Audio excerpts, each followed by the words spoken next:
শ্রী শ্রী গুরু গৌরাঙ্গ এবং শ্রী শ্রী রাধা মাধবজি রশেষ করুণায় ঊর্জব্রত বা নিয়ম সেবা উপলক্ষে প্রতিদিনের ন্যায় আজও আমরা আশ্রম প্রাঙ্গণে শ্রী কৃষ্ণদাস কবিরাজ গোস্বামী পাদ বিরচিত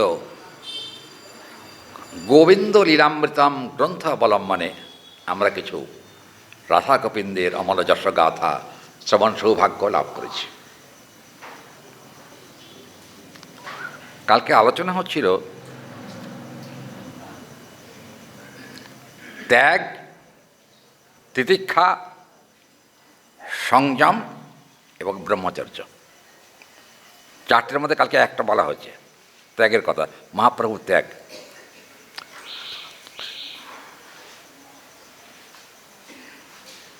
তিতিক্ষা 2 নম্বর। আজকে আপনারা একটু আশীর্বাদ করুন, আর পাঠ করতে পারবো না আজকে, আমার শরীর অত্যন্ত খারাপ হয়ে গেছে। সারাদিন আজকে ভিড় ছিল, আর একদম বিশ্রাম হয়নি, তারপরে আবার শরীরটা বিগড়ে গেছে। যা গৌরহরি যা ইচ্ছা তা হবে। এখন যেহেতু ব্রত, সেহেতু হরি কথা বন্ধ করি নাই। আজকের ছেলেরা সবাই বলছিল যে আজকে পাঠ করবেন না, যারা আছে ওরা ছেলেরা করবে। আমি না, আজকে এই প্রসঙ্গটা সমাপ্তি টানার কথা, সেটা একটুখানি বলতে হবে আজকে। তিতিক্ষা,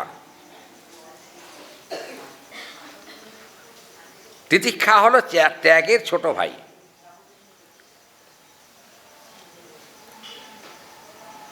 কারণ ভজনে তিতিক্ষা যদি না থাকে ভজন হবে না। তিতিক্ষা হলো সহ্য গুণ।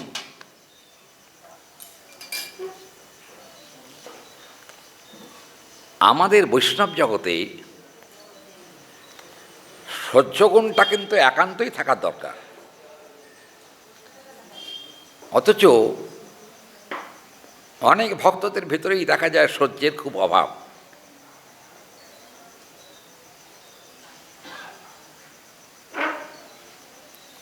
আপনারা আমার সঙ্গে একমত হবেন কিনা জানি না। শাস্ত্রের কথা তো আর ফেলে দেবার নয়।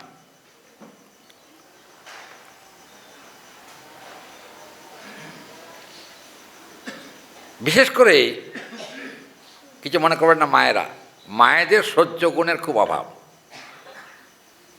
কি মায়েরা, কথা ঠিক না কি? হ্যাঁ, কথা ঠিক তো।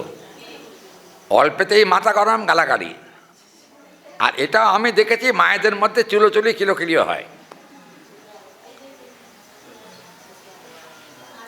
তিতিক্ষা বৈষ্ণব হলে তিতিক্ষা গুণটা একান্তই থাকার দরকার। দেখবেন জীব গোস্বামী,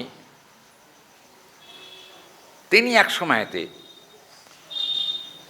তখন তিনি ভারতবর্ষের মধ্যে অদ্বিতীয় পণ্ডিত সনাতন গোস্বামীর পাদের পরেই। ভারতের মধ্যে অদ্বিতীয় পণ্ডিত ছিলেন সনাতন গোস্বামী। আর পরবর্তীকালে কিন্তু জীব গোস্বামী সনাতন গোস্বামী পাদের আসনটাকে রেখেছিলেন, মর্যাদা। একটা কথা বলি, সনাতন গোস্বামী এত বড় পণ্ডিত ছিলেন, মহাপ্রভু পর্যন্ত তার সঙ্গে কথা বলতেন সমীহ করে। আর বেশি বড় কথা বলবো না। জীব গোস্বামী এত বড় পণ্ডিত ছিলেন, অনন্ত শাস্ত্র তিনি হৃদয়ে ধারণ করেছিলেন। অনন্ত শাস্ত্র আপনারা জানেন, শ্রীমদ্ ভাগবতে জীব গোস্বামী পাদের টিকা আছে, সনাতন গোস্বামী পাদের টিকা আছে। জীব গোস্বামী হলেন সনাতনের পুত্র, এই অনুপমের পুত্র। অনুপমের পুত্র হচ্ছেন জীব গোস্বামী। কিন্তু হলে কি হবে? ভ্রাতুষ্পুত্র হলে কি হবে? অদ্বিতীয় পণ্ডিত। জীব গোস্বামীপাদের ভাগবতের টিকাতে তিতিক্ষার কথা বলা আছে। জীব গোস্বামীপাদ বলছেন, শ্মশ্রু গুম্ফাদিকম তৎ সাধব পরিকীর্তিতা নতৎ সাধব সমুত্থেন তিতিক্ষা ভবতি ভারতম। এখানে বলছেন, যিনি বৈষ্ণব হবেন, যিনি সাধু হবেন,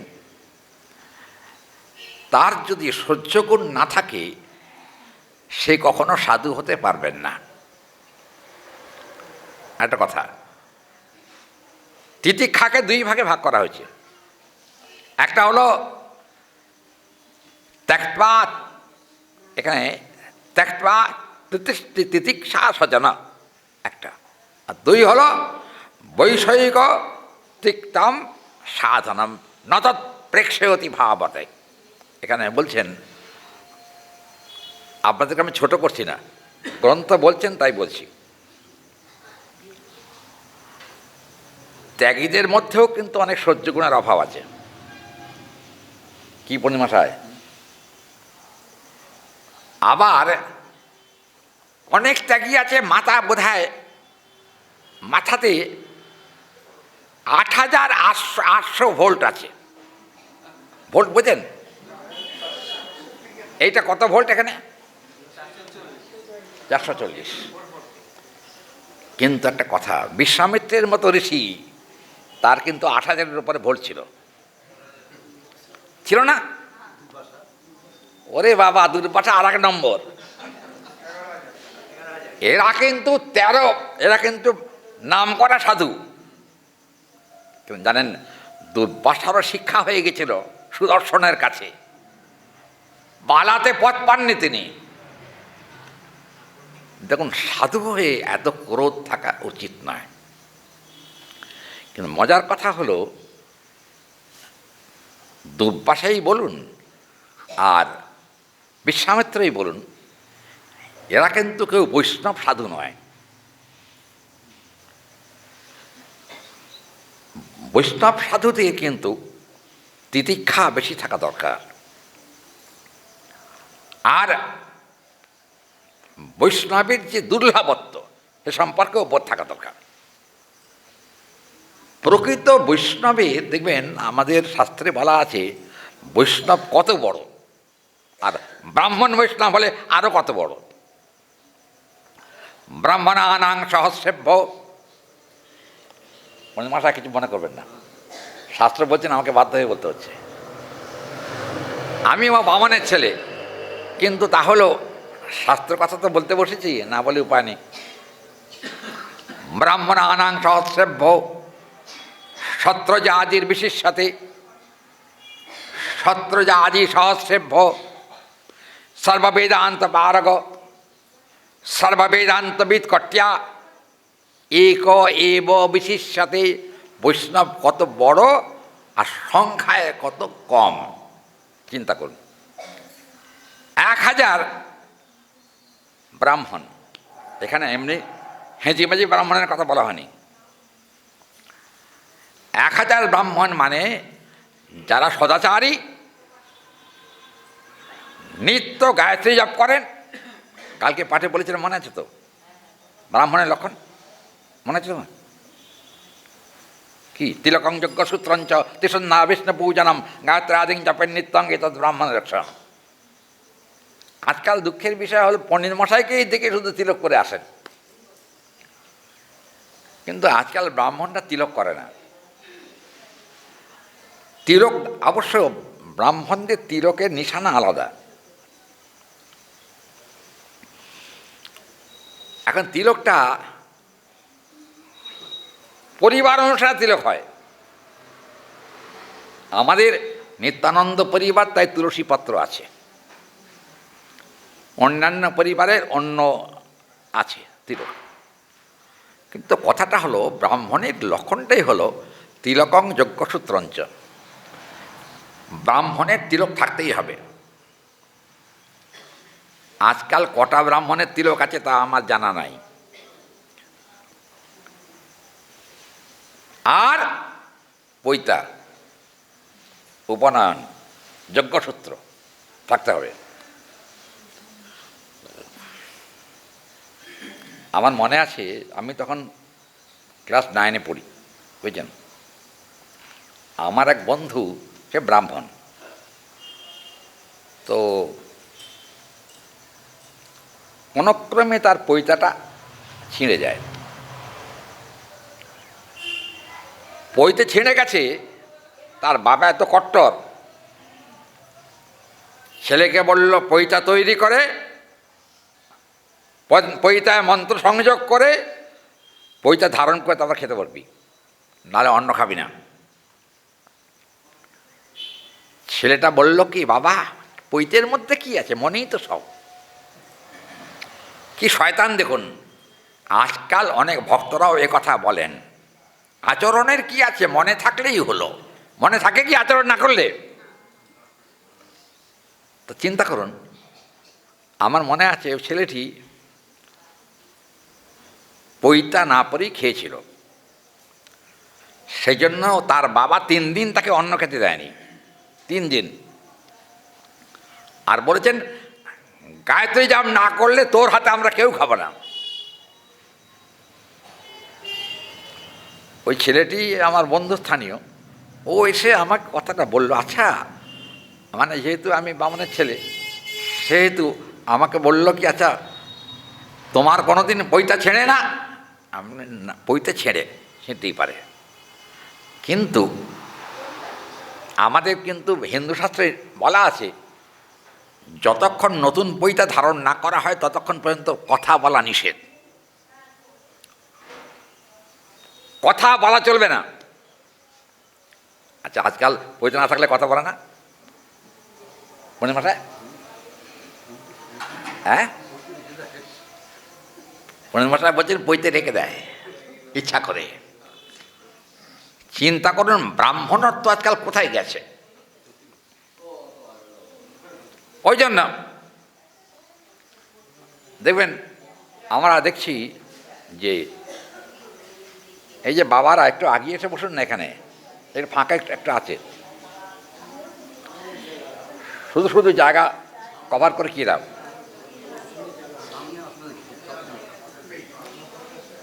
হরি বল। ব্রাহ্মণ আনাং সহস্রেভ্য সত্রজাতির বিশেষতে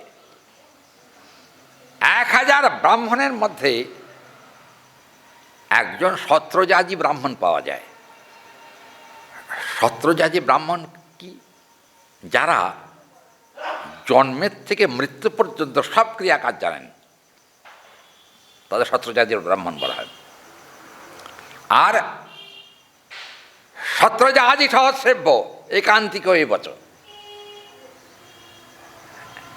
1000 সত্রজাতি ব্রাহ্মণের মধ্যে একান্তিক এই বচ একজন বৈষ্ণব হল শ্রেষ্ঠ। আমরা কোথাকার বৈষ্ণব চিন্তা করুন। কি হল বল, আমরা সঠিক বৈষ্ণব হতে পেরেছি কি? মনে তো হয় না। শাস্ত্রে যা লক্ষণ বলছেন সেই লক্ষণে বাবা এখনো আসতে পারেনি, আমি নিজে নিজে স্বীকার করি। কথাটা হলো, মহাপ্রভু ছিলেন প্রকৃত ব্রাহ্মণ। কারণ আজকাল যা দেশের পরিস্থিতি হয়েছে তাতে এখানে কেউ থাকলে আমার উপর রাগ করবেন না, সত্যি কথা বলছি। আজকাল বামনের ছেলে মেথরের মেয়েকেও বিয়ে করে না? বলে জাত ধুয়ে খাবো নাকি, যাতে কি হবে, প্রেম হলো বড়। আরে বেটা, প্রেম কাকে বলছিস?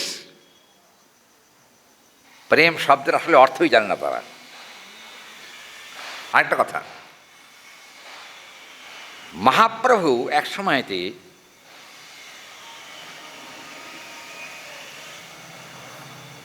কালকে মহাপ্রভু একটা লিয়ার শোনাচ্ছেন না আপনারা, মনে আছে? মহাপ্রভু এক সময়তে তিনি একটু কড়া প্রকৃতি ছিলেন মহাপ্রভু, কড়া। মহাপ্রভু তখন পুরীতে, তখন দেখলেন জগন্নাথ মন্দিরে অপূর্ব রাগের গান হচ্ছে।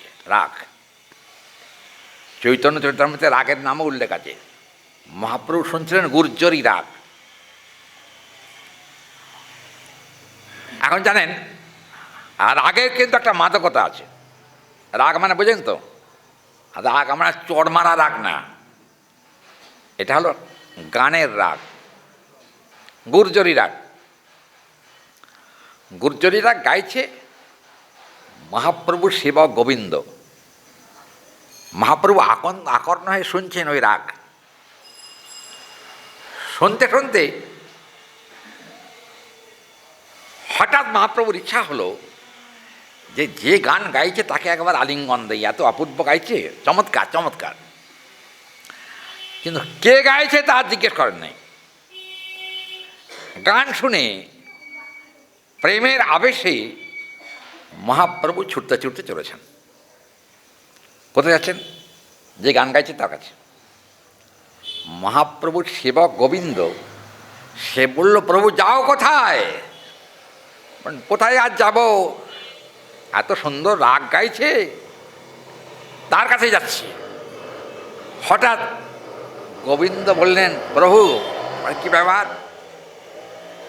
যে রাগ গাইছে সে কিন্তু নারী, স্ত্রীলোক।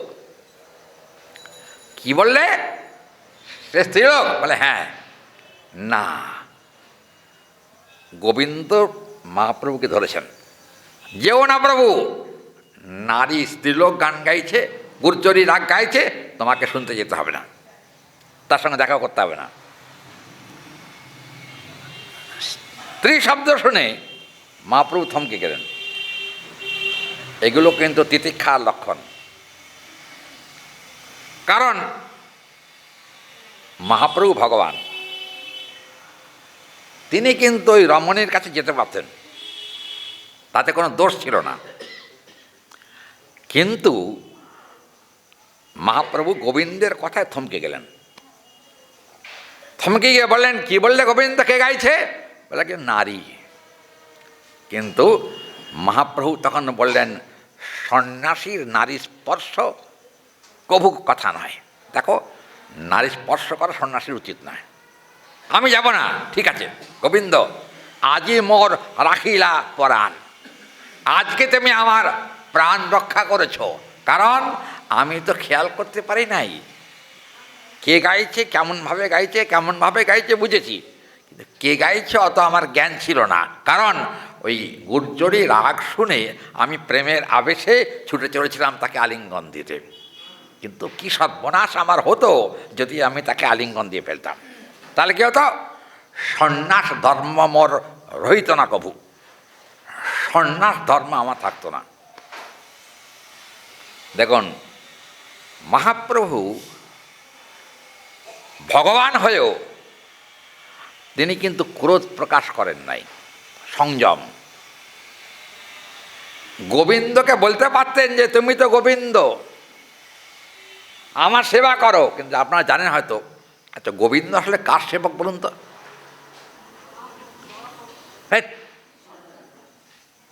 কে বলল? ঈশ্বর পরিবারের শিষ্য হচ্ছেন গোবিন্দ। মহাপ্রভুর গুরুদেব তাকে নিযুক্ত করেছেন, তুমি আমার এই শিষ্যটির সেবা করবে। দেখুন, মহাপ্রভু যার আনুগত্য স্বীকার করেছেন এক সময়, কারণ গুরু ভাই তো মহাপ্রভু আর গোবিন্দ। কি করলেন না, তার বাক্যের মর্যাদা দিয়েছেন। একটা কথা আছে, প্রীতির একটা লক্ষণ আছে, জাত সেহি সমাঙ্কিত্বে স্বজনং হি সমাবতা ক্রোধাধিকম আবেশেন উত্তম গতিস্যাৎ ভাবনায়া তথা। এখানে বলেছেন, যদি কোনো উত্তম ব্যক্তি নিচু শ্রেণীর ভক্তকে শাসন করে, নিচু শ্রেণীর ভক্ত কখনো তার প্রতিবাদ করবেন না। প্রতিবাদ করলে কি হবে?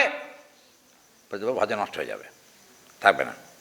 কারণ গুরুজনের বাক্য শ্রবণ যারা ছোট তাদের পালন করা উচিত। আজকাল তো গুরুজনের বাক্য শ্রবণ একটু কমেই গেছে, কমেনি পূর্ণিমাটা? শুধু কমেছে তা না, আরে কি দুঃখের কথা বলবো বলবো এই যে ইয়েতে গেছিলাম না, সোদপুর আছে না, সোদপুর, কলকাতা যেতে সোদপুর গেছিলাম পাঠ করতে। তা আমি গিয়ে দেখি যে বাড়িতে পাঠ করতে গেছি সেই বাড়ির দেখলাম মহিলার বয়স 60 বৎসর, আর ওই কি কয় ওনার স্বামীর বয়স বেশি হওয়া উচিত তো, তাই তো? এটাই তো নিয়ম হিন্দু ধর্মের। আমি ওনার দিকে তাকিয়ে বললাম যে আপনি তো গৃহস্বামী? বলে হ্যাঁ। আপনার বয়স কত? বলে আমার বয়স 33 বছর। 33? আমি বললাম কী করে বিয়ে হলো? ভালোবাসা? উনি বললেন যে না, মানে ওই আমার মামার বাড়ি ছিল তো, মামার বাড়িতে গিয়েছিল ওই উনি, বিধবা তখন ছিল, তা গিয়েছিল, তাই এখন ওনার সঙ্গে আলাপ হওয়ার পরে ওনাকে আমার পছন্দ হয়ে গেল, তাই গলায় মালা দিয়ে নিয়ে বাড়ি নিয়ে চলে এলাম। চিন্তা করুন, সামাজিক অধঃপতন। সামাজিক অধঃপতনে কখনো ধর্ম রক্ষা হয় না। দেখুন এখানে বলা হচ্ছে মহাপ্রভুর কাছে কিন্তু গোবিন্দ ছোট, কিন্তু মহাপ্রভু গোবিন্দের মর্যাদা রক্ষা করেছেন। কারণ গোবিন্দ যে কথা বলেছেন মহাপ্রভুকে সেটা শাস্ত্রসম্মত কথা, অশাস্ত্রীয় কথা নয়। প্রসঙ্গত উল্লেখ্য,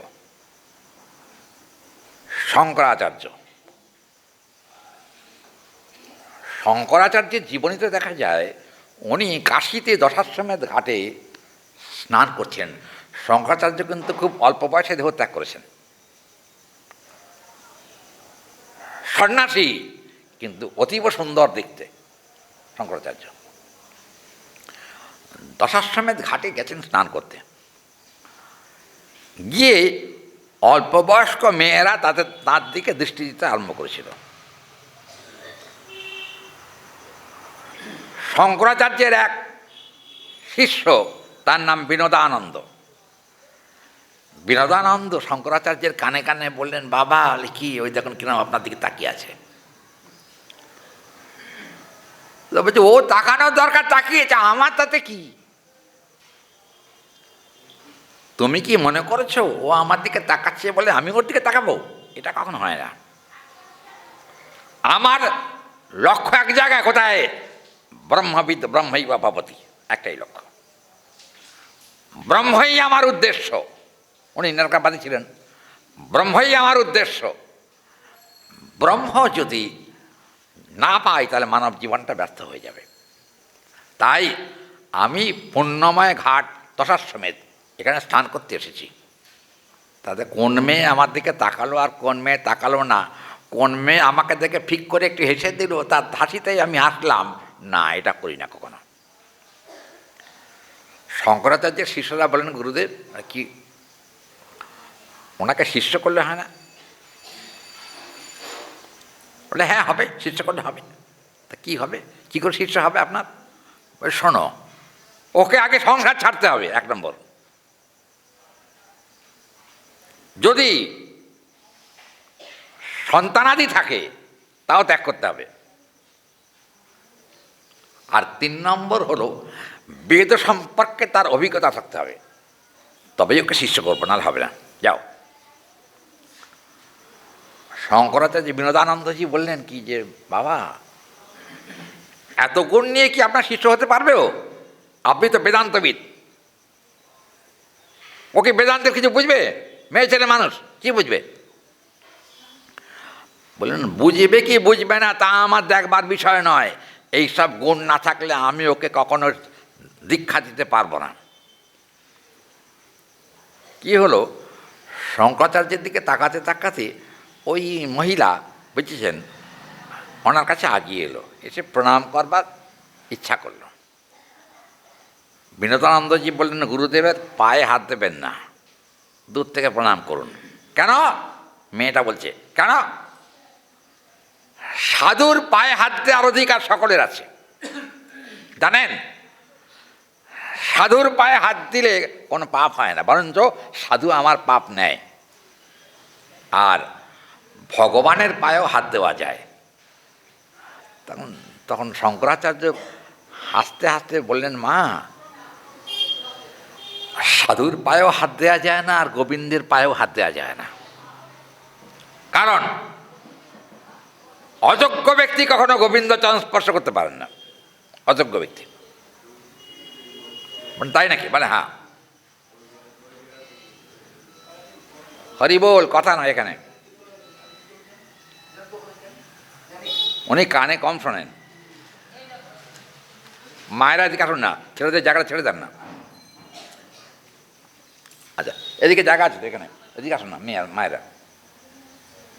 আচ্ছা, শঙ্করাচার্য সেই সময়তে বললেন, শোনো, যতক্ষণ পর্যন্ত তোমার দেহ ধর্ম আছে ততক্ষণ পর্যন্ত ব্রহ্মপ্রাপ্তি সম্ভব নয়।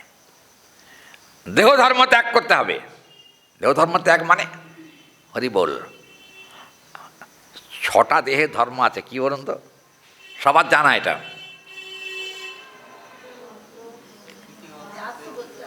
খিতিয়া তেজ মরুদ বোম এখানে ঢুকবে কেন? কাম, ক্রোধ, লোভ, মোহ, মদ, মাৎসর্য, যেটা দেহের ধর্মের মধ্যে পড়ে। কামনা কিন্তু দেহ থাকলেই হয়, ক্রোধও দেহ থাকলে হয়, লোভও দেহ থাকলে হয়, মোহ কিন্তু দেহ থাকলে হয়। দেহ না থাকলে কাম, ক্রোধ, লোভ, মোহ থাকবে কোথায়? এটা দেহের ধর্ম বিশেষ। কিন্তু শাস্ত্রে এমন কথাও আছে, ষড়রিপুর থেকে নিষ্কৃতি লাভ করবার ইচ্ছা না থাকলে, ষড়রিপুর প্রভাব থেকে নির্মুক্ত হতে না পারলে তোমার গোবিন্দ চরণও লাভ হবে না। এ কথা কিন্তু আমার কথা না, শাস্ত্র কথা। মহাপ্রভু গোবিন্দকে বলছেন, আজি মো রাখিলা জীবন, আজকে তুমি আমার জীবন রক্ষা করেছ গোবিন্দ। এসো বাবা, তুমি আমার গুরুদেবের সেবক, গুরুদেব আমার কাছে দিয়ে গেছেন তোমাকে, অতএব এসো আমার কাছে, আমি তোমাকে হাত ভরে আশীর্বাদ করছি, গুরুদেবের চরণে যেন তোমার সম্যক মতি থাকে। গোবিন্দ বললেন, প্রভু, তুমি নিজে কিন্তু ইচ্ছা করে যাও নাই ওর কাছে, প্রেমের আবেশে গেছো। নিজের ইচ্ছা আর প্রেমের আবেশ দুটো আলাদা জিনিস। প্রেমের প্রভাবে কি হয় জানেন? প্রেমের প্রভাবে কিন্তু বাচ্চস্মৃতি হারা হয়ে যায়। হ্যাঁ, আমাদের দেখুন শাস্ত্রে, ঘৃষ্টং ঘৃষ্টং পুনরপি পুনঃ চন্দনম চারুগন্ধম দগ্ধং দগ্ধং পুনরপি পুনঃ কাঞ্চনম কান্তবর্ণম, একথা আমাদের শাস্ত্রবাক্যে আছে। এখন ধরুন, সোনা যতই পোড়াবেন তত উজ্জ্বলতা বৃদ্ধি হবে, তাই নাকি? দগ্ধং দগ্ধং পুনরপি পুনঃ কাঞ্চনম কান্তবর্ণম। আচ্ছা, ঘৃষ্টং ঘৃষ্টং পুনরপি পুনঃ চন্দনম চারুগন্ধম। চন্দন যত ঘষবেন তত তার সুগন্ধ বেরোবে। আচ্ছা, আপনারা চন্দনের কথা বলছি না, ধূপকাঠি, ধূপকাঠি যখন প্যাকেটে থাকে তখন একরকম, যদি ভালো ধূপকাঠি হয়, আগুন দিয়ে পুড়তে পুড়তে কিন্তু ধূপকাঠির গন্ধটা আর বিকীর্ণ হয় চারিদিকে। না পুড়লে যেমন নিজে ধূপকাঠি কিন্তু নিজে শেষ হয়ে যায়, কিন্তু সুগন্ধ বিতরণ করে। এটা হলো ধূপকাঠির ধর্ম। ভক্তের চরিত্র ঠিক সেই রকমই, নিজে শেষ হয়ে যায় তবুও কিন্তু হরিকথা বিতরণ করে জগৎকে ধন্য করে থাকে। এইটা হলো ভক্তের চরিত্র বা জীবন। রাধারানী প্রসঙ্গে আসছে এবার। রাধারানী শ্বশুরালয়ে গেছেন। শ্বশুরালয়ে যাওয়ার পর ললিতা, বিশাখা, চিত্রা, চম্পকলতা ইত্যাদি সখীগণ এরা কিন্তু রাধারানীকে বলছেন, হে রাধে, আর রাত্রি কেমন কাটলো? রাধারানী বললেন, খুব ভালো। আচ্ছা, কিরকম ভালো তা তো খুলে বলবি না? রাধারানীর উক্তি।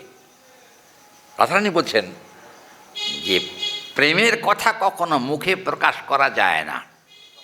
যায়? কি করি বল? প্রেমের কথা সবাইকে বলা যায়? ভালোবাসার কথা বলা যায় সবাইকে? এটা কথা কয় না কেন? ভালোবাসার কথা সবাইকে বলা যায়? আপনি আপনার স্বামীকে কতটা ভালোবাসেন তা কি মাইক ফুঁকে বলবেন? কি? কখনো না। ওটা অত্যন্ত গোপন ব্যাপার। ভক্ত ভগবানকে কেমন করে ভালোবাসবে ওটা মাইক ফুঁকে বলার বিষয় নয়। ওটা ভক্ত জানেন আর ভগবান জানেন, আর কেউ না। দেখবেন বিদ্যাপতি বলছেন না, কত বিদগ্ধ জন রস অনুমানই অনুভব কাহুক না পেখ, কহ বিদ্যাপতি প্রাণ জুড়াইতে লাখে না মিলল এক। চিন্তা করুন, জগতে বিদ্বান তো অনেকেই আছেন, কত বিদগ্ধ জন, কিন্তু কত বিদগ্ধ জন রস অনুমানই, তারা রসের অনুমান করে, রসের অনুভব নাই। অনুভব কাহুক না পেখ, কহ বিদ্যাপতি, বিদ্যাপতি বলছেন প্রাণ জুড়াইতে লাখে না মিলল এক। মহাপ্রভুর সঙ্গে এই যে রায় রামানন্দ, স্বরূপ দামোদর, সিকি মাইতি, এরা হলো প্রাণের মানুষ। মহাপ্রভুর প্রাণের মানুষ হচ্ছেন এরা। আমাদের অনুভব না থাকতে পারে, কিন্তু মহাপ্রভুর সঙ্গী যারা, তাদের অনুভব ছিল।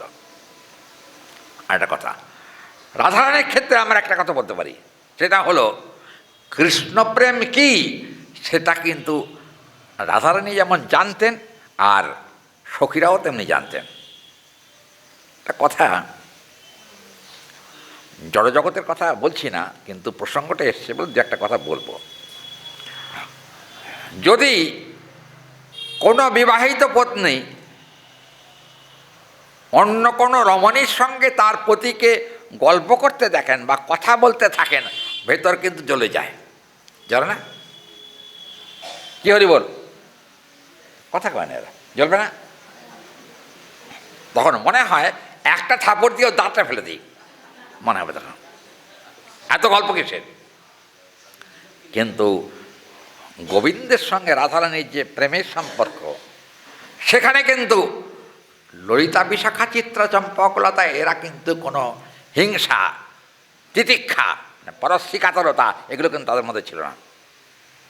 কারণ এইসব দোষ থাকলে কিন্তু হরিভক্তিও থাকবে না। ত্যাগ, তিতিক্ষা, সংযম, ব্রহ্মচর্য। আরেকটা কথা, মহাপ্রভু এবং শ্রীকৃষ্ণ এদের মধ্যে কিছু তারতম্য আছে। মহাপ্রভুর যে ত্যাগ, কৃষ্ণের কিন্তু এত ত্যাগ ছিল না। ছিল কি? প্রথম কথা, মহাপ্রভু তো বিবাহ করেছিলেন, কিন্তু কৃষ্ণ মহাপ্রভুর মতো দুটো বিয়ে করেছিলেন কি? কটা বিয়ে করেছেন? হরি বল না, না, 16,108 ছাড়া মথুরাগুলো যাবে কোথায়? দ্বারকা লীলায় 16,108। হরি বল। কিন্তু মথুরা লীলায় 3-4 জন ছিলেন। আর বৃন্দাবনে কজন ছিলেন? 100 কোটি। আপনারা চিন্তা করুন, সাধারণ জীবের পক্ষে একাধিক নারীর সান্নিধ্য লাভ করা অত্যন্ত কঠিন, কিন্তু এতগুলি নারী একত্র হয়ে গোবিন্দের সেবা করেছেন, কিন্তু তাদের মধ্যে কোনোদিন ঝগড়া হয়নি, অশান্তি হয়নি, গণ্ডগোল হয়নি, আর চুল ছেঁড়াছেঁড়িও হয়নি, কোনোদিন হয়নি। কেন হয়নি? কারণ তাদের লক্ষ্য ছিল একজন। কে বলুন তো? লক্ষ্য সকলেরই একটাই লক্ষ্য, সেটা হলো আমরা যারা আছি সবাই মিলে প্রেমানন্দে গোবিন্দের সেবা করব। এটাই হলো লক্ষ্য। একাধিক জায়গায় চিত্তটা যদি বিভ্রান্ত হয়ে যায়, তাহলে কিন্তু সেখানে হিংসা আসবে, ক্রোধ আসবে, পরশ্রীকাতরতা আসবে, মারামারি হবে, অশান্তি হবে। কিন্তু এটা যখন থাকবে না, কখন থাকবে না? তখনই যদি চিন্তা করে গ্রন্থ শুনলে বুঝতে পারবেন। যদি কোনো ব্যক্তি, এই আমাদের ডাক্তারবাবু বলছেন যে 1 লক্ষে স্থির, বাবা জড় জগতে 1 লক্ষে স্থির থাকা যায় না। যায় কি 1 লক্ষে স্থির? কি মায়েরা 1 লক্ষে স্থির থাকে? কি রে এই কথা কয় না, এরা চুপ করে আছে। 1 লক্ষে স্থির থাকে কি? বাবা মনের মধ্যে কত রকম পুটুস পুটুস করে, তার ঠিক আছে। হ্যাঁ হ্যাঁ, আরে চঞ্চল কি আবার, হরিভক্তের আবার অত চঞ্চল কি, চঞ্চলতা তো থাকবে কেন? কিন্তু রাধারানী বলছেন কাকে? ননদিনীকে। ননদিনীকে হ্যাঁ, কুটিলা, সবসময় কূট বুদ্ধি যার। রাধারানী বলছেন যে কি গো তোমার দাদা কোথায়? তখন বললেন দাদা তো শুয়ে আছে। আচ্ছা তুমি কি কাজ করছিলে এতক্ষণ ধরে? বলে সংসারের কাজের অভাব আছে নাকি? না না, তুমি যে কাজ করতে করতে একটা গুনগুন করে কি গান করো, সেই গানটার নাম কি বলো তো? কি গান গাও? বলে কি আর গান গাই, বা আধুনিক গান গাই। আধুনিক গান কি বলেন? হিন্দি গান না। তাহলে কি গান গান? তিনি কিন্তু কৃষ্ণ মহিমা কথা কীর্তন করেন। কৃষ্ণ মহিমা কথা কীর্তনের দ্বারাতে জীবের চিত্তবৃত্তি সংশোধন হয়ে যায়, আর প্রাকৃত জগতের সঙ্গীতে চিত্তকে কলুষিত করে। ভক্তের অন্তত এমন গান গাওয়া উচিত নয় যাতে চিত্ত কলুষিত হয়, এটা করা উচিত না। ওই জন্য কিন্তু এখানে রাধারানী বলছেন যে দেখো আমি তো বেশিক্ষণ যাই নাই, বেশিক্ষণ যাই নাই। গিয়েছিলে কোথায় তাই বলো? না না, দেহধর্ম তো একটা আছে, আমি দেহধর্মের জন্য গেছিলাম। কোথায় দেহধর্ম? কি দেহধর্ম করেছো? বলে কেন বাথরুম যেতে হয়। বাথরুম তো ইংরেজি শব্দ, তাই তো ভাষায়। বাংলা কি বাথরুমের?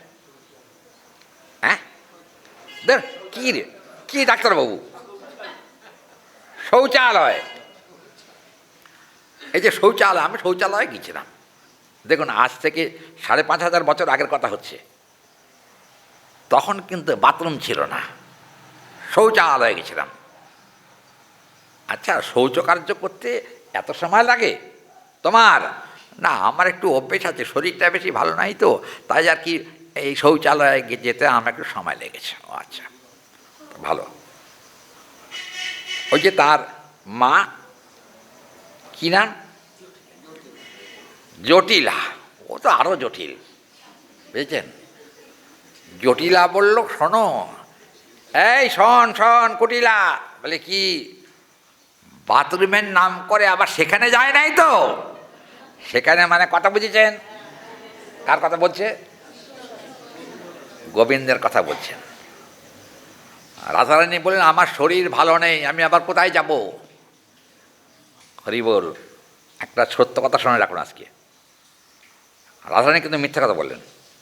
মিথ্যা কথা না? এ মিথ্যায় কিন্তু কোনো পাপ নেই। কেন জানেন?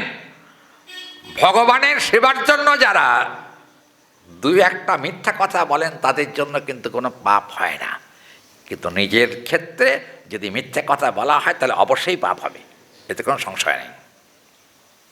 এখানে কিন্তু রাধারানী বলছেন, কালকে আমরা হংস আর হংসিনীর কথা বলছিলাম না? দেখুন হাঁস, তারও কিন্তু প্রেম। কি করে হলো? হাঁসেরও প্রেম হয়।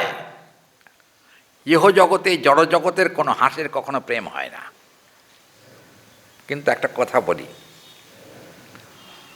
হাঁস কিন্তু অত্যন্ত কামুক প্রাণী, আর মানুষ এবং পশুগণের মধ্যে সব থেকে কামুক প্রাণীকে? হরি বল।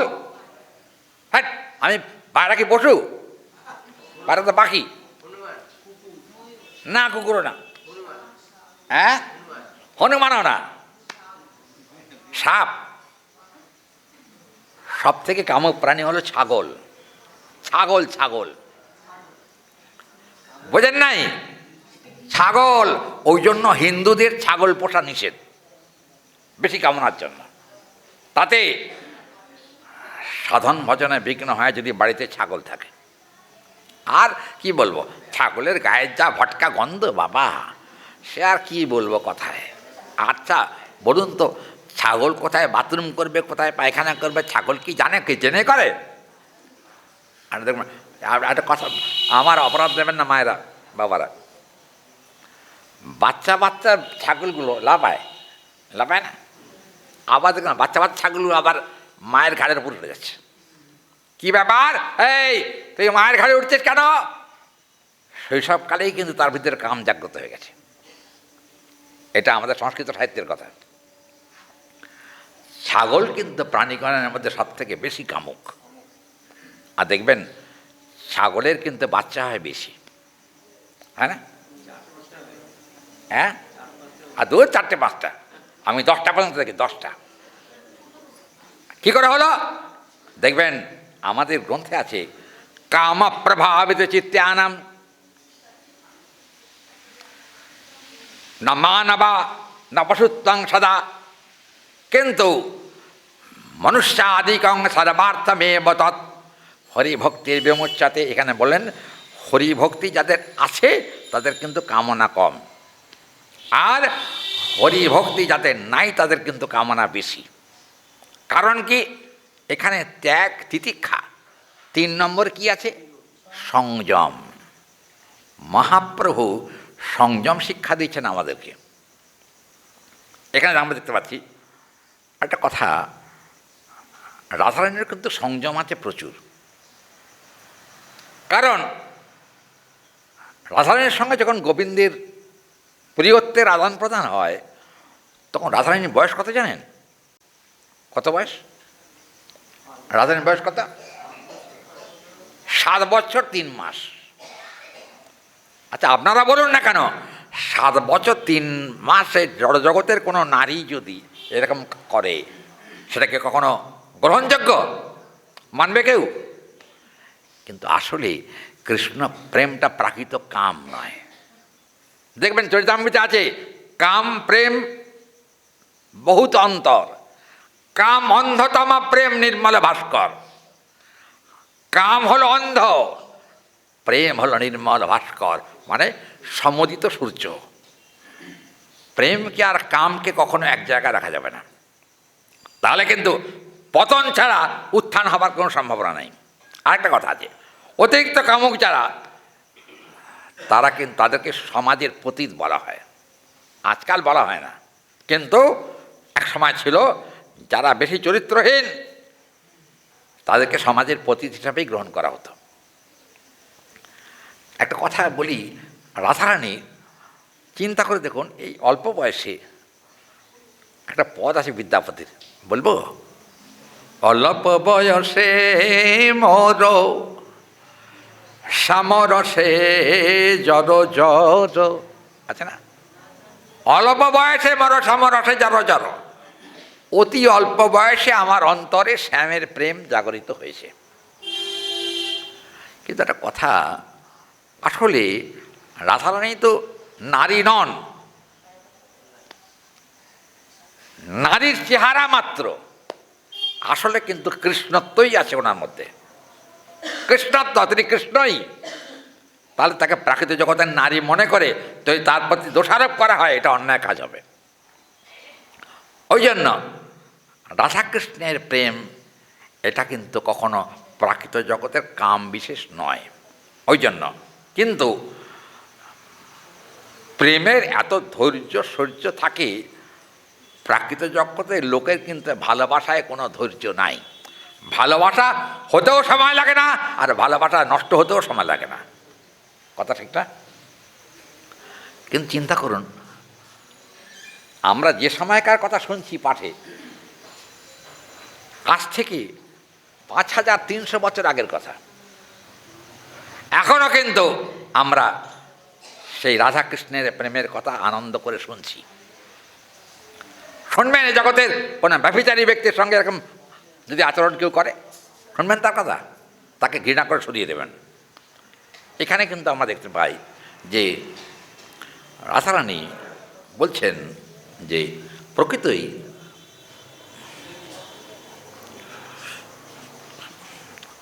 দৃষ্টই স্বভাবজনিতই বলছেন না, আছে না শাস্ত্রের কথা। হ্যাঁ, না ওর মধ্যে এখন যাব না, কথাটা এসে গেলেও না বলে পারি না। ওই জন্য এই কোথায় যাচ্ছি, আরতি করবি কে রে, যাচ্ছ কোথায় এখন রাত্রিবেলা? আচ্ছা, এখানে বলছেন যে প্রকৃতই হে প্রিয়ে সমীরণ মলয় সিঞ্চরণ চলছে। সমীরণ মানে বাতাস,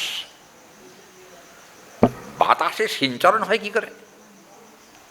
হ্যাঁ, দেখবেন সব বাতাস কিন্তু সুখপ্রদ নয়, ঠিক নাকি?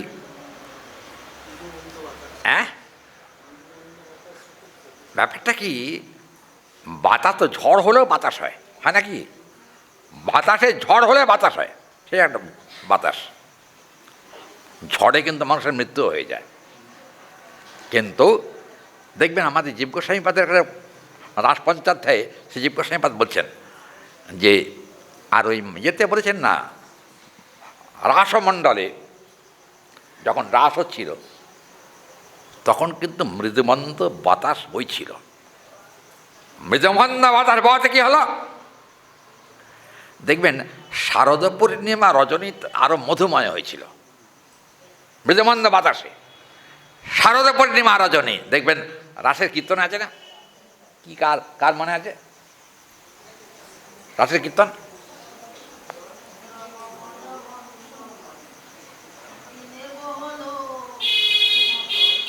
ওই যে পাঠিকা গান গাইছে, হ্যাঁ আচ্ছা, বেশ বেশ, খুব ভালো খুব ভালো। কিন্তু একটা কথা হলো এখানে, যে কথাটা পদে বলা হচ্ছে সে কথাটা মত্ত মধুকর ভৌরণী। দেখুন, মধুকর মানে ভ্রমর, সে মত্ত হয়ে গেছে। মধুকর ভ্রমর মত্ত হয় কখন? মধু লোভ যখন হয়, আর বেশি মধু খেলে হয়, হয় নাকি? বেশি মধু খেলে ভ্রমর মত্ত হয়ে যায়। কিন্তু কথাটা হচ্ছে প্রেমের প্রভাব যার ভিতরে যত বেশি, সে তত বেশি প্রমত্ত হয়ে যায়। বাহ্য স্মৃতিহারা, বাহ্য জ্ঞানশূন্যতা, এগুলো কিন্তু প্রেমেরই লক্ষণ। মহাপ্রভু প্রসঙ্গত উল্লেখ্য না, আমাকে তো শ্লোকগুলো শেষ করতে হবে আজকে, তাই তো কথা আছে। হ্যাঁ, কি করি, আচ্ছা ছোট করে বলেন একটুখানি। দেখুন, আমাদের বল্লভ ভট্ট তিনি বলছেন, মধুরঙ্গ মধুরঙ্গ বপুরস্ব বিভোর মধুরঙ্গ মধুরঙ্গ বদনঙ্গ মধুরম ইত্যাদি একটা শ্লোক আছে। গোবিন্দের চরণ থেকে মাথার চুল পর্যন্ত সবটাই মধুর, ঠিক না? আচ্ছা, এটা কি কোনো সঠিক সময়ের জন্য? সব সময় কেন বলুন তো?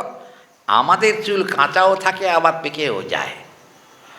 আচ্ছা, গোবিন্দের 125 বৎসর বয়স পর্যন্ত গোবিন্দের একটা চুলও পাকে নাই, কেন পাকল না? এটাই হলো প্রকৃতির বৈশিষ্ট্য।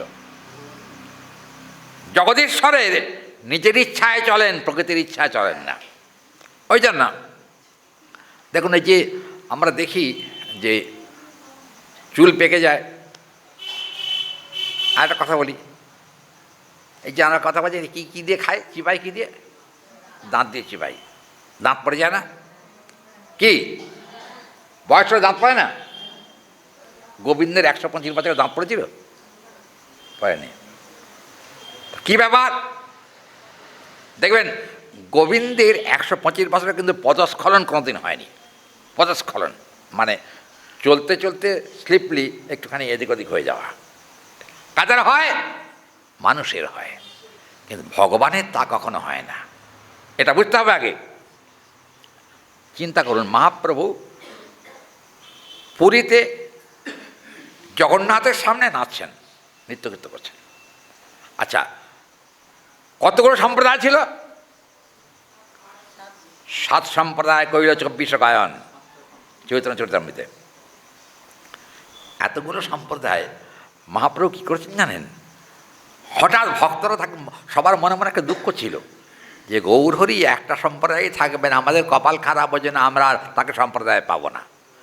কিন্তু মহাপ্রভু দ্বারকালীলার কথা স্মরণ করে, এক এক গোপী এক এক কৃষ্ণ, সে কথা স্মরণ করে ওই যে 7টা সম্প্রদায় হয়েছিল, সম্প্রদায় প্রত্যেক সম্প্রদায়ে কিন্তু গৌর 2 হাত তুলে প্রেমানন্দে হরি বলে নাচছেন। কী করে হলো? সকলেই দেখছিলেন মহাপ্রভু আমার পাশে আছেন। চরিতামৃত দেখবেন, সকলেই দেখতে পাচ্ছেন মহাপ্রভু আমার পাশে আছেন, তা না, সবার সঙ্গেই কিন্তু নৃত্য কীর্তন করছেন। কী করে হলো? এটা হলো ভগবানের বৈভব।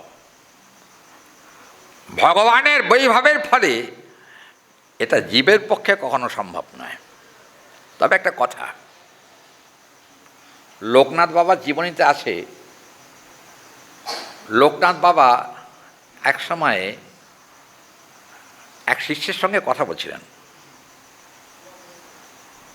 তো ওই যে শিষ্যা এসছেন একজন, তার স্বামী এক জায়গায় গেছিলেন সাংসারিক কাজে। সেখানে গিয়ে দেখেন লোকনাথ বাবা ওখানে দাঁড়িয়েছেন। একই লোকনাথ ওখানে দাঁড়িয়ে আছেন, আবার তার স্ত্রীর সঙ্গে কথা বলছেন। কী করে হলো? এটা হলো লোকনাথ বাবার হলো যৌগিক বিভূতি, এটাকে বলা হয়। একে যৌগিক বিভূতি বলা হয়, এটা কিন্তু ঈশ্বরত্ব নয়, ভুল করবেন না। আজকাল সত্যি কথা বলতে গিয়ে, আমি সেদিন ওই পাঠে গেছিলাম না, ওই যে কী জায়গাটার নাম, কী জায়গায় গিয়েছিলাম না, কোন ক্লাবে, অ্যাথলেটিক ক্লাব, হ্যাঁ অ্যাথলেটিক ক্লাবের ছেলেরা আমাকে পাঠের পরে নিয়ে গেলাম একটা মন্দিরে, গেলাম সেখানে দেখতে। গিয়ে দেখলাম যে লোকনাথ বাবার মন্দির, হ্যাঁ ন্যাশনাল স্পোর্টিং ক্লাব, লোকনাথ বাবার মন্দির। আর একটা মজার জিনিস দেখলাম কি জানেন, এটা আমার দেখে খুব খারাপ লেগেছে। দেখলাম লোকনাথ বাবার মাথায় ময়ূরপুচ্ছ দিয়েছে, ময়ূরপুচ্ছ। আমি বললাম, এই বাবা, আমার যারা ছেলেরা আমার সঙ্গে ছিল, এই হয় পূজারীকে বল এখনই ময়ূরপুচ্ছটা নামে দিতে। কারণ কৃষ্ণ ছাড়া অনন্ত ব্রহ্মাণ্ডে ময়ূরপুচ্ছ কেউই ধারণ করেন না। এটা হলো কৃষ্ণের মর্যাদা। আর কি, ময়ূর যেহেতু নিষ্কাম পাখি, সেহেতু নিষ্কামতার প্রতীক হচ্ছেন কৃষ্ণ, যার জন্যই তিনি কিন্তু ময়ূরপুচ্ছ ধারণ করেছেন। ওরা বলল, কেন? লোকনাথ বাবাই তো কৃষ্ণ। আমি তোমার মারবো এক চড়, লোকনাথ বাবা কৃষ্ণ। শোনো একটা কথা বলি, লোকনাথ বাবার বার্ধক্য এসেছিল, বার্ধক্য আসে নেই? কি পূর্ণিমাটায় বার্ধক্য আসে নেই, কিন্তু দৈহিক বৈক্লব্য জাতীয় দোষ এটা কিন্তু জীবের হয়, ভগবানের কখনো হয় না। অতএব সেজন্য এখানে কিন্তু লোকনাথ বাবার বার্ধক্য এসেছে। লোকনাথ বাবার বাল্যকাল ছিল, যৌবন ছিল, প্রৌঢ়ত্ব ছিল, বার্ধক্য এসেছে। তার মানে উনি তো অনেকদিন অবশ্য বেঁচে ছিলেন যোগ প্রভাবে, কিন্তু কৃষ্ণের এক নাম দেখবেন, যোগেশ্বরম ধনুর্ধরম, শাস্ত্রে আছে, কৃষ্ণ হলেন যোগীগণেরও ঈশ্বর। অতএব আচ্ছু তাই না, রামচন্দ্র ধনুর্ধর, এ কথা ঠিকই, কিন্তু রামচন্দ্রেরও কোনোদিন বার্ধক্য আসে নাই। এসেছিল কি দেখেছেন কোনোদিন? আচ্ছা, আরেকটা কথা বলি, রামচন্দ্রের বার্ধক্য আসেনি। আর রামচন্দ্রের পরে কে? কৃষ্ণ। কৃষ্ণের কোনোদিন বার্ধক্য আসে নাই। 2 নম্বর, মহাপ্রভুরও কোনো বার্ধক্য ছিল না। এছাড়া যারা ঈশ্বর নন, তারা এসেছেন, তাদের প্রত্যেকেরই বার্ধক্য এসছে। ওই জন্য একটা ব্যাপার কি, নবকিশোর নটবর রূপটা কিন্তু কৃষ্ণের 125 বছর পর্যন্ত ছিল। কৃষ্ণের নবকিশোর, তার মানে কিশোরটায় মাত্র পদার্পণ করেছেন, এই অবস্থা যার, তিনি নবকিশোর। তাহলে কি বলবেন এখানে? দেখলে মনে হতো 15 থেকে 16 বছরের ছেলে। হরি বল। একটা কথা মনে পড়ে গেল, বলে দিই, যা হোক। আজকে আমাকে ভক্তরা আগের থেকে সাবধান করেছে, আজকে আধ ঘন্টার বেশি পাঠ করবেন না, যতক্ষণ পারি করি, তারপরে আধ ঘন্টা হবে না 2 ঘন্টা হবে, সে গৌরহরি জানে। হ্যাঁ, 7:20 বেজে গেছে, যাকে। আচ্ছা দেখুন, এক সময় মানে দৃষণ সমাবৃষ্টি লক্ষণ প্রভূতের সদা, এখানে বলছেন লক্ষণ এক সময় রামচন্দ্রকে জিজ্ঞেস করেছিলেন যে প্রভু একটা কথা বলি। বলি কি? আপনার বয়স কত হলো? বলেন আমার বয়স সেটা আমার মা জানে, আমি বলতে পারব না, কারণ আমি কোনোদিন বয়সে হিসাব করি নাই। পূর্ণিমাশায় রামচন্দ্র কত বছর ছিলেন? হরি বল। আর রামচন্দ্র কিন্তু মাত্র 63 বছর ছিলেন, 63 বছর। আর বামনদেব কতক্ষণ ছিলেন? বামনদেব মাত্র 10 মিনিট, 10 মিনিট। মৎস্যদেব কতক্ষণ ছিলেন? ওই 2 মিনিট থেকে 3 মিনিট। আচ্ছা, সবাই কিন্তু এসেছেন আর চলে গেছেন, কিন্তু কৃষ্ণ তার ঈশ্বরত্বকে বোঝাবার জন্যে 125 বছর থেকেও তিনি নবকিশোর নটবর, 125 বছর থেকেও। একটা কথা বলি, তুঙ্গবিদ্যা নাম্নী সখী বৃন্দাবন লীলায় কৃষ্ণের দিকে তাকিয়ে একসময় বলেছিলেন যে হে কৃষ্ণ, তোমার বয়সটা বড্ড অল্প, তোমার সঙ্গে ভালোবাসা করতে একটুখানি কুণ্ঠিত হয়, তাই তোমাকে বলছি কি তুমি বয়সটা একটু বাড়িয়ে দাও। গোবিন্দ বলেন তুমি এক কাজ করো, আমি বুড়ো হলে তবে আমার কাছে এসো। রহস্য করে বলেন তুমি বুড়ো হলে আমার কাছে এসো। তুঙ্গবিদ্যা তখন বললেন বুড়ো হলে কেউ বিয়ে করে নাকি? একটা কথা, প্রেম করবো না, তোমাকে বিয়েই করব বলেছেন। কৃষ্ণ বললেন ব্রজলীলায় আমি কখনো বিবাহ করি না, কারণ দেখবেন সমুত্তস্থ ব্রজন দেবী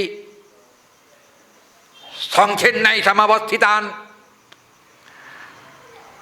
গোপো গোপে সমলঙ্কিতামপি দৃষ্টতে সদা প্রভু।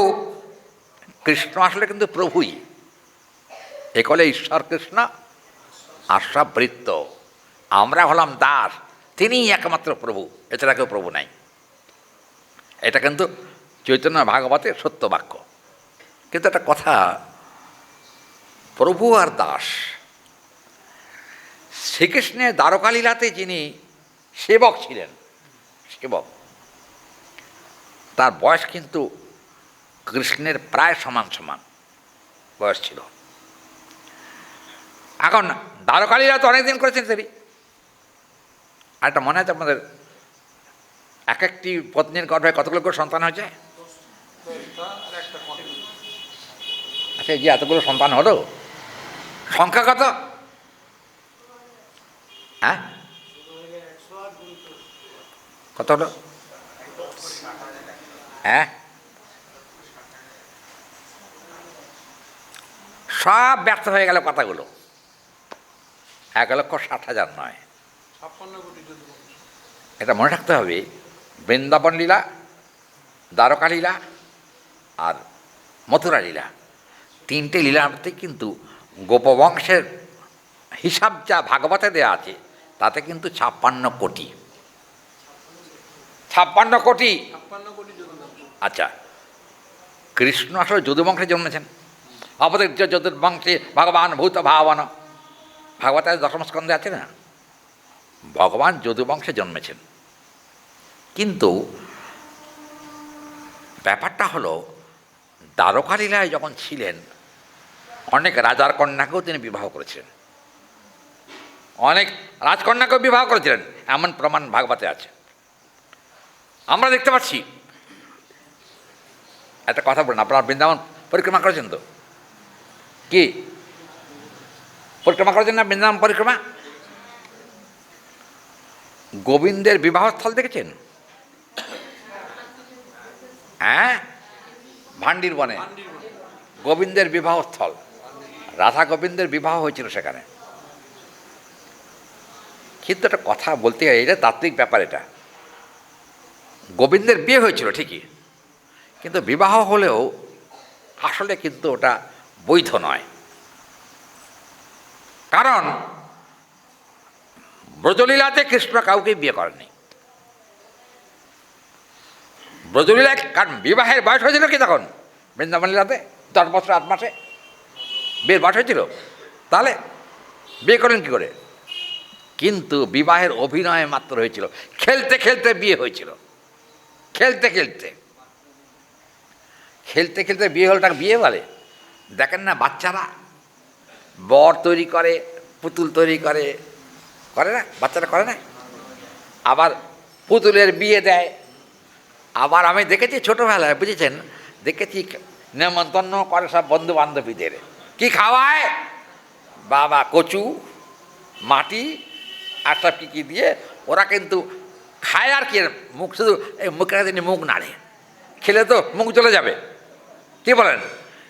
কিন্তু এটা কিন্তু একটা কার্য মাত্র, ব্যবহারিক বিষয় নয়।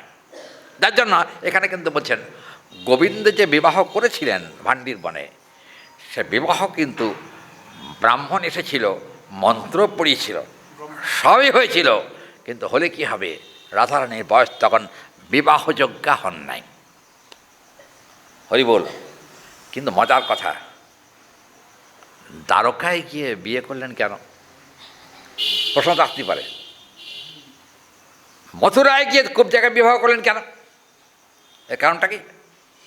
তার কারণ হলো কৃষ্ণের অতিমর্ত চরিত কথা, যেটা শাস্ত্র বাক্য, অতিমর্ত চরিত কথা কৃষ্ণের, তাতে লীলারসের আস্বাদনের বিভিন্নতার জন্যই কিন্তু কৃষ্ণের এইসব বিবাহ, অবিবাহ, অন্যান্য ক্রিয়াকর্ম এগুলো হয়ে থাকে। ভগবান ইচ্ছাময়, তিনি ইচ্ছা করলে 16,000 কেন 50,000 বিয়ে করতে পারেন। কিন্তু লোড নিতে পারবে কি এখানকার ছেলেরা আজকাল? কথা কয় না কি বাবা? আপনারা লোড নিতে পারবেন? দুটোর জায়গা 3টে বিয়ে হলে? কথা কয় না।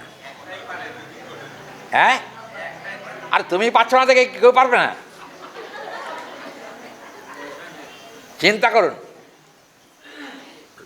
লোড নেওয়াটা একটা কিছু। আপনারা মায়েরা আমার অপরাধ নেবেন না, নারীদের দায়িত্ব নেওয়াটা কিন্তু একটা কঠিন কাজ। ভালোবাসা আছে ঠিক কথা, কিন্তু ভালোবাসা বেশি দিন টিকিয়ে রাখা খুব শক্ত। বুঝছেন, জীবনে এমন একটা সময় আছে যে সময় ভালোবাসা থাকে না, শুধু কর্তব্যটুকুই থাকে। ঠিক না কথাটা? শুধু কর্তব্যটুকু থাকে, ভালোবাসা কোথায় উড়ে চলে যায় মশায়, ঠিক নাকি? দেখুন রাধারানী কি বলছেন। রাধারানী বলছেন যে এখানে পরেশটুকে আসলে আমরা দেখব, তিনি বলছেন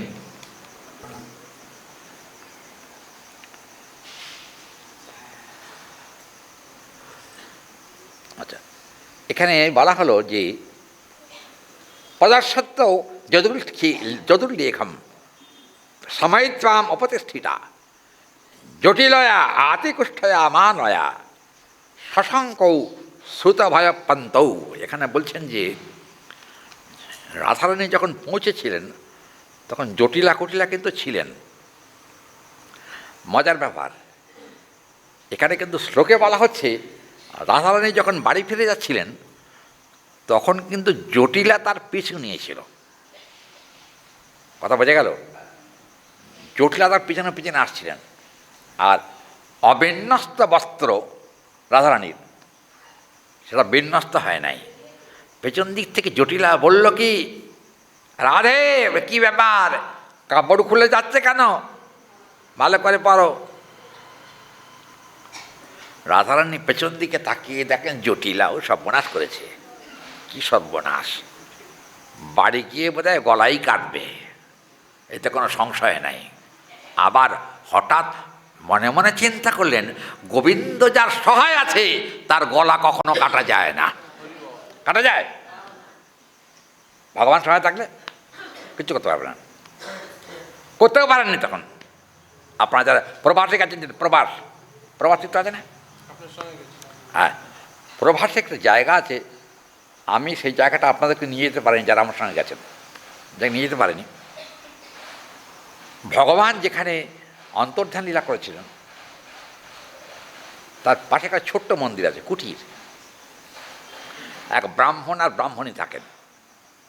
আমি ওই গোবিন্দ মন্দিরের পূজারীর কাছে শুনলাম, আমাকে বললেন কি মহারাজ, বলে কী ব্যাপার, রাধারানীর অন্তর্ধান স্থানটা দেখে আসুন। গেলাম ওখানে, কাউকে নিয়ে যায়নি, একাকে গেছি। গিয়ে দেখি ব্রাহ্মণ আর ব্রাহ্মণী কাঁদছে। আমি বললাম যে মা আপনি কাঁদছেন কেন, কী হয়েছে? বলে রাধারানীকে হারিয়েছি তো, বিরহ সহ্য করতে পারছি না, কী করব, কার চোখে জল আসছে, কী করবো? আরে মা, রাধারানী তো হারিয়ে গেছেন 5000 বছর হয়ে গেছে, আপনি এখনও কাঁদছেন, আপনার বয়স কত? বলেন আমার বয়স বেশি এখনো হয়নি, রাধারানীর মতো নয়। তাহলে কত এখনো বয়স? বলে আমার 147 বছর বয়স। কথা বুঝলেন? 147 বছরের বৃদ্ধা, কিন্তু মজার কথা শুনুন, এখনও তার সতীত্ব অটুট আছে। তিনি দিব্যি সিঁদুর একবার জলজল করে লাগিয়েছেন এখানে, আর ওই লাল পেয়ে শাড়ি পরেছেন। আমি বললাম মা, রাধারানী কি এখানে আসেন এখন? বললেন বাবা তোমার সঙ্গে কেউ এসেছে কি? আমি না, আমি একা এসেছি। তাহলে বাবা শোনো, তোমার কানে কানে কথা কই। কি ব্যাপার? ওই মহিলা তখন আমার কানের কাছে মুখ নিয়ে বললেন, রাধারানীর প্রত্যেক দিনই আমি সৌভাগ্যক্রমে দর্শন পাই, প্রতিদিন দর্শন পাই আমি। তখন আমি বললাম মা, আপনার চরণধুলি আমার মাথায় একটু দেন, কারণ আপনাদের মতো বৈষ্ণবের চরণধুলি যদি আমার মাথায় থাকে, আমি কোনো না কোনো দিন প্রাণ ভরে রাধারানীকে দর্শন করতে পারবো, এতে কোনো সংশয় নেই। এখানে কিন্তু বলা হচ্ছে অবিন্যস্ত বস্ত্র কে দেখল? জটিলা দেখল। রাধারানী ঘরে যেতে জটিলা ধরেছে রাধারানীকে, রাধে কোথায় গেছিলে? এবার ললিতাকে জিজ্ঞেস করো, ললিতাকে কি ব্যাপার? বলে আর কি আর ব্যাপার। ললিতাকে গিয়ে ধরেছেন জটিলা, এই কোথায় গেছিল রাধারানী, কোথায় গেছিল? তখন বললেন কোথায় যাবে, সত্যি কথা বলি। বলে কি? রাধারানীর মাথা গরম হয়েছিল, মাথা গরম হয়েছিল, ওই জন্য এই যমুনার জলে আমি একটুখানি মাথাটা ডুবিয়ে দিয়ে আসলাম। ও আচ্ছা, কিন্তু এরকম একটা লীলা হয়েছিল এক সময়তে। মজার কথা, যমুনা দেবীতে মাথা দেবার সময়, সেই সময়কার কথা, আমি যখনকার কথা বলছি, সেই সময়কার কথা দেখা গেছে যে যমুনা দেবী স্বয়ং প্রকটিত হয়ে তার মাথায় জল দিয়েছিলেন। নদী নয়, যমুনা নদী স্বয়ং প্রকটিত হয়েছিলেন সেখানে, রাধারানী মাথায় জল দিয়েছিলেন। তখন জটিলার সামনে ললিতা কিন্তু এক বর্ণ মিথ্যা কথা বলেননি। বলেছেন কি মিথ্যা? সত্যই বলেছেন, মাথা গরম হয়েছিল তাই আমি মাথায় জল দেবার জন্য ওই একটা জায়গায় একটুখানি গড়বড় বলেছেন। আমি মানে কে? আমি মানে যমুনা। যমুনা গিয়েছিলাম যমুনাকে মাথায় জল দিতে। তার জটিলা বললে বাড়িতে কি জল নাই, মাথায় জল দিতে পারো না? বৌমাকে নিয়ে যমুনা জল দিতে গেছি রে। বললেন ওই যে রাধারানী বললো না যে যমুনায় জল খুব ঠান্ডা, একটু জল দিলে মাথার একটু শান্ত হবে, ওই জন্য আমি দিতে গেছি। তোমার তাতে কি? ললিতা বলছেন তোমার তাতে কত কৈফিয়তের কী প্রশ্ন আছে? তখন জিজ্ঞেস করলেন আচ্ছা ভালো, মাথা ঠান্ডা করতে গেছে ভালো, বস্ত্র অবিন্যস্ত কেন? এরা হলো শয়তান, বুঝলেন? কাপড় চোপড় ঠিক নাই কেন? তার মানে মাথায় ঘোমটা নাই কেন? রাধারানী তখন বললেন জটিলা একটা কথা বলি, রাস্তায় কি কোনো পুরুষ চলাফেরা করছে এখন? বলো। না জরা এত ভোরবেলা চলাফেরা করছে না, কিন্তু তবুও তো আবরণ রেখে রাস্তায় নারীর চলা উচিত। বলেন আবরণ ততক্ষণই থাকে যতক্ষণ মাথা গরম না হয়। মাথা গরম হয়েছে বলে আমি ঘোমটা খুলে ফেলেছি, কি করবো, আর কিছু করার নাই সেখানে। ললিতা বললেন, রাধারানী তুমি আজকে বাঁচিয়ে দিয়েছ। হ্যাঁ সত্যি, এই কথা চিন্তা করছেন। কিন্তু পরেশকে একটা চমৎকার কথা বলে দেওয়া হয়েছে, কি বলবো, আজকে কী করে শেষ করবো শ্লোক করে। হ্যাঁ সমাপ্ত আরতি দেরি হয়ে যাবে। আচ্ছা কীরকম জানেন, বরতানকৃত্তাম রতির অতিরতিরাম তৃষ্ণা বাপে নিয়তন্তৌ ব্রজপূর সংকতৌ ভ্রংশ কুল ভ্রুকূট কুরুচিবা মুন্নয়ন্তৌ ভীতৌ পৃথকৌ গণবর্তমানে চ অপন্নমান্তৌ। এখানে কিন্তু মূল শ্লোকে বলা হলো যে এখানে ভীতৌ, একটা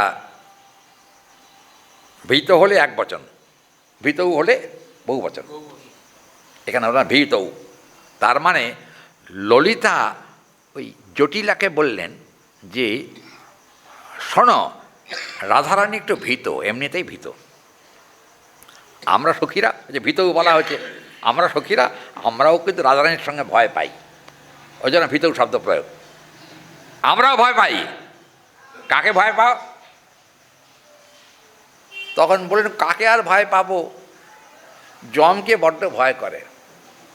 হ্যাঁ কেন? বলে দেখো, আমি গতকাল রাত্রে একটা স্বপ্ন দেখেছি, যম এসে তোমাকে টেনে নিয়ে চলে যাচ্ছে। কাকে বললেন? হ্যাঁ কুটিলাকে বললেন, যম এসে তোমাকে টেনে নিয়ে যাচ্ছে, আমি দেখলাম স্বপ্নে। তখন জটিলা বললো, আরে বাপরে, সে কি রে, কখন দেখেছো স্বপ্ন? বলে স্বপ্ন দেখেছি ঠিক ভোরবেলা, তারপরে আর ঘুম হয় নাই। তাই নাকি? বলে হ্যাঁ। তখন জটিলা বললে, তার ভোরের স্বপ্ন শুনেছি সত্যি হয়, তাহলে কি মরণ আমার নিকটে নাকি? হ্যাঁ আর একটা কথা বলে দিলেন, আচ্ছা যম আমাকে নেবে কেন? তখন ললিতা বললেন, যারা কৃষ্ণ বলে না তাদের যমেই নিয়ে যায়। কি বাবা, কথাটা মিথ্যে কি? যারা কৃষ্ণ বলে না তারা যমযোগ্য অপরাধী, যমযোগ্য, যম তাদের নিয়ে যায়। জটিলা কৃষ্ণ বিদ্বেষী বটে, কিন্তু আর কথা হলো যে এখানে না, আমি বলবো না, আজকে বলবো না, তার শ্লোকে যেতে পারবো না। পরের শ্লোক দেখুন, আমরা দেখছি বামে চন্দ্রাবলী পরিজনান, কি ব্যাপার এখানে বলছেন। আর কি, যুদ্ধ বৃদ্ধান পরমৃতে কৃষ্ণং পশ্চাৎ কুটিলাকৃতি জটিলা সমাবস্থিতান মণ্ডমান। এখানে বলছেন কি বিপদ, কৃষ্ণ ভজনেও বিপদ আছে জানেন। তিনজন পেছনে লেগেছে, তিনজন রাধারানীর পেছনে। কে কে? হ্যাঁ আর কে? হ্যাঁ জটিলা, কুটিলা আর বিপক্ষিয়া সখী হলেন চন্দ্রাবলী। তিনজন লেগেছেন রাধারানীর পিছনে একসঙ্গে।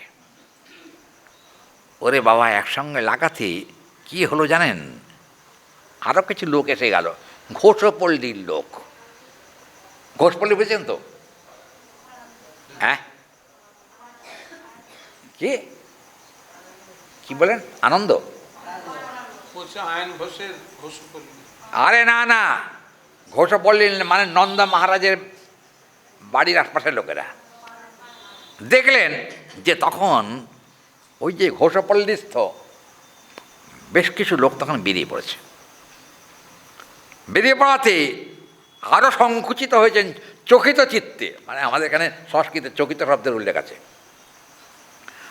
চকিত চিত্তে তখন কিন্তু একেবারে আনন্দ, মানে আনন্দ কি, আনন্দ গোবিন্দকে ছেড়েছেন, আনন্দ আছে, তার দুঃখ আছে, তার ভেতরে হলো ভীতি। কি ভীতি?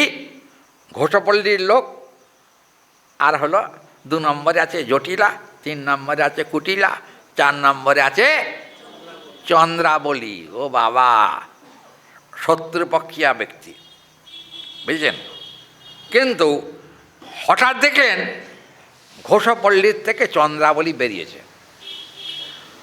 চন্দ্রাবলীকে দেখে রাধারানী তখন বললেন, এই বলে কি ব্যাপার, এই ললিতা ও আবার কোত্থেকে এলো?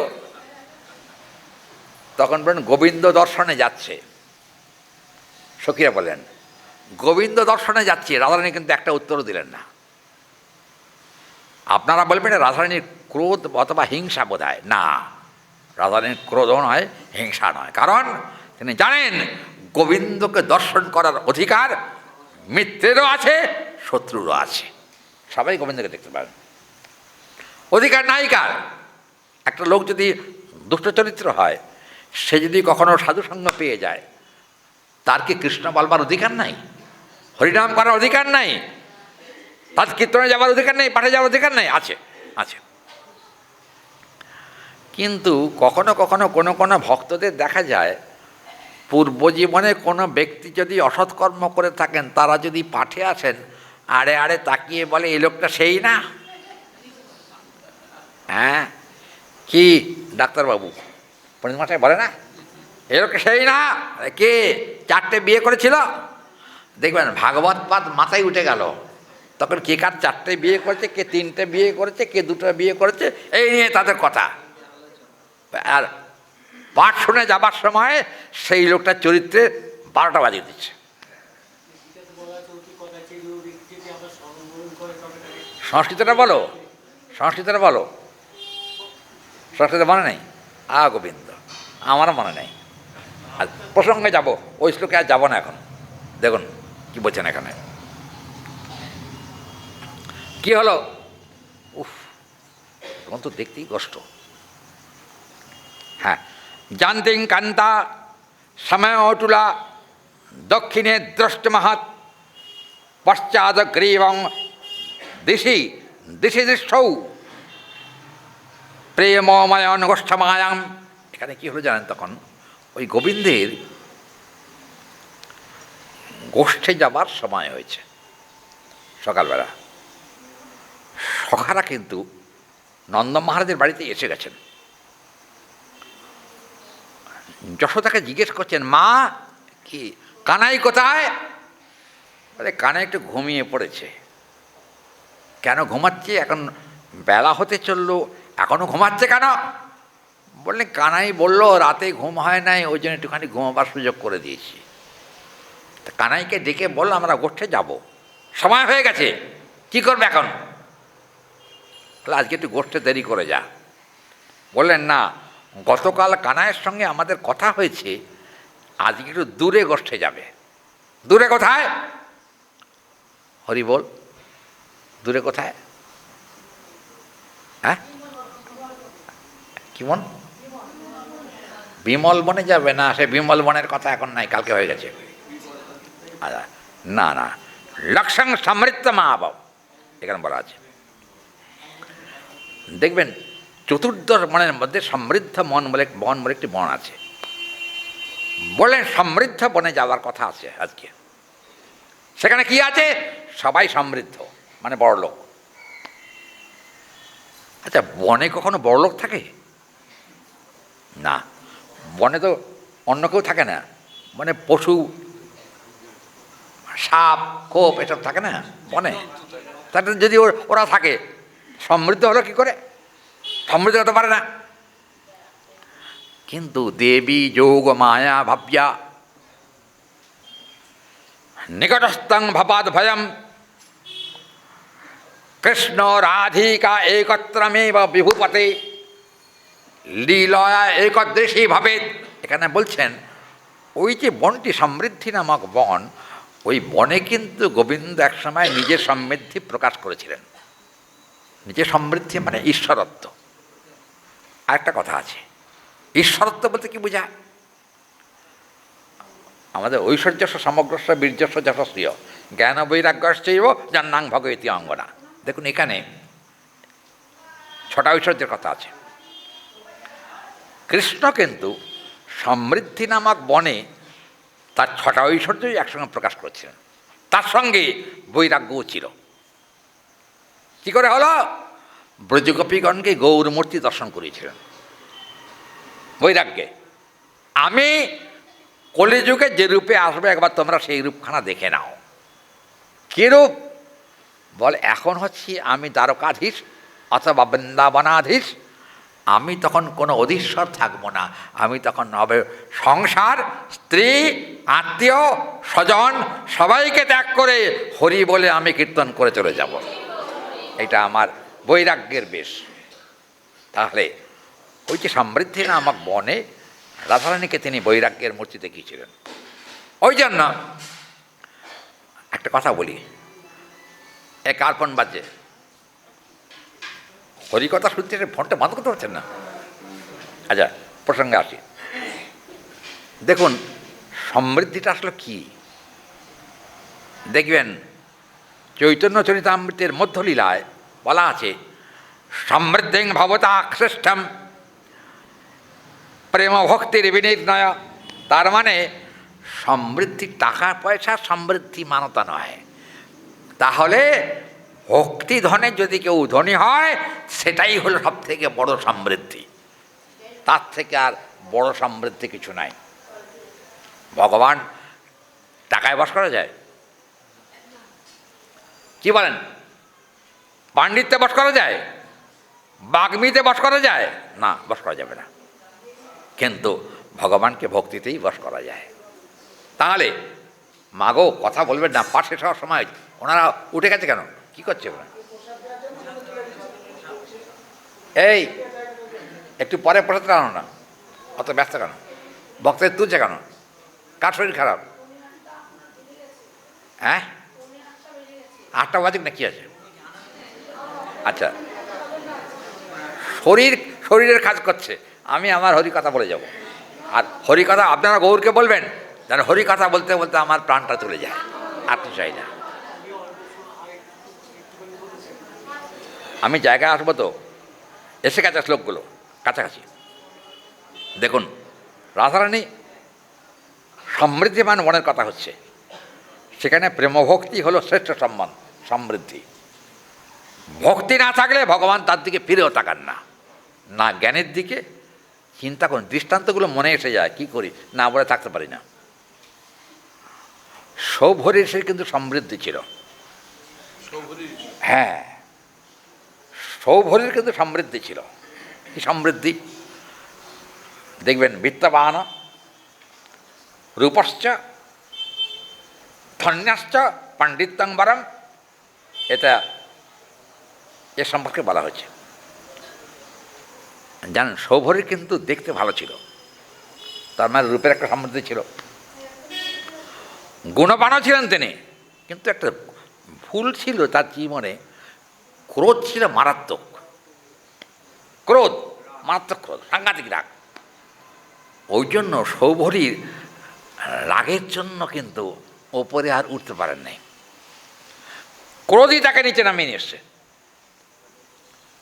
হরি বল, এই যে ব্যাপারটা, ক্রোধ যে কি ভয়ঙ্কর দেখবেন। কাম তবু ভালো, কামের থেকে কিন্তু বড় শত্রু হলো ক্রোধ।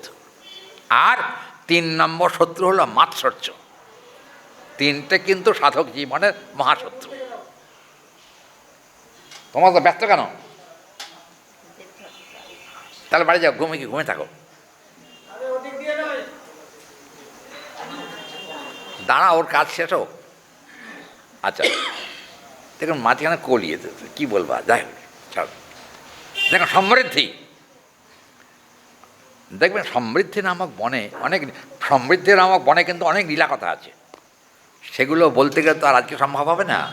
ওই জন্য আর কি আজকে সংক্ষেপে বলছি যে সমৃদ্ধি নামক বনে জটিল একসময়, ছোট 2-4টে কথা।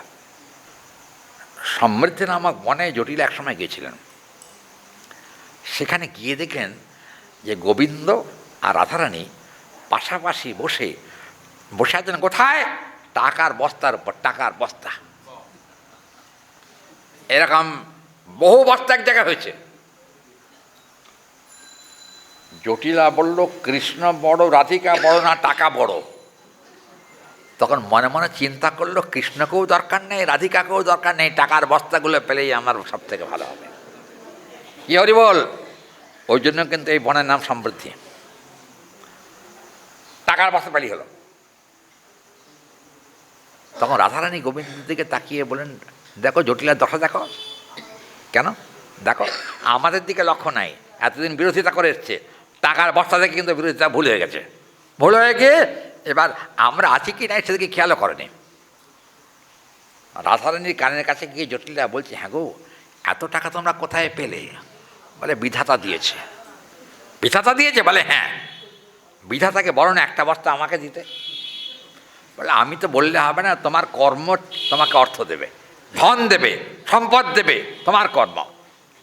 তাহলে তোমরা এত পেলে কী করে? বলে আমাদের কর্ম ভালো ছিল তাই পেয়েছি। আরেকটা কথা, জটিল একটা কথা বলি তোমাকে, রাধারানীর কথা খুব মূল্যবান। জটিল একটা কথা বলি তোমাকে, যে কৃষ্ণ আমার প্রিয় তিনি কিন্তু জগদীশ্বর, এটা ভুলে যেও না। লক্ষ্মী পর্যন্ত কৃষ্ণের পদসেবা করবার জন্য লালায়িত।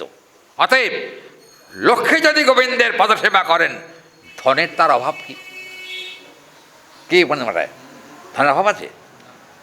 এই কারণটা কি জানেন? এখানে কারণটাকে বলা হয়েছে যে আসলে কি জানেন, ধনটা আপেক্ষিক, আসে আর যায়, ঠিক নাকি? টাকা চিরকাল থাকে? আপেক্ষিক। কিন্তু হরিভক্তের ধন কিন্তু আপেক্ষিক নয়, যেহেতু কৃষ্ণ সেবার অনুকূল, সেই হেতু আর কৃষ্ণ ভক্ত অনেক ধন চায়ও না। তার লক্ষ্য হলো গোবিন্দ সেবাটা যেন হয়, আর আমরা যে গোবিন্দের সেবা করি যে কজন, আমরা যেন 3 বেলা গোবিন্দের প্রসাদ পেতে পারি, আর কিছু চাই না। এটা হলো হরিভক্তের চিন্তা। টাকার গাড়ি চাই, ও কিন্তু হরিভক্ত কখনো পড়ে না। ওই জন্য এখানে কিন্তু রাধারানী বলছেন যে দেখো, এই যে এখানে পরবর্তী শ্লোকে বলা হলো যে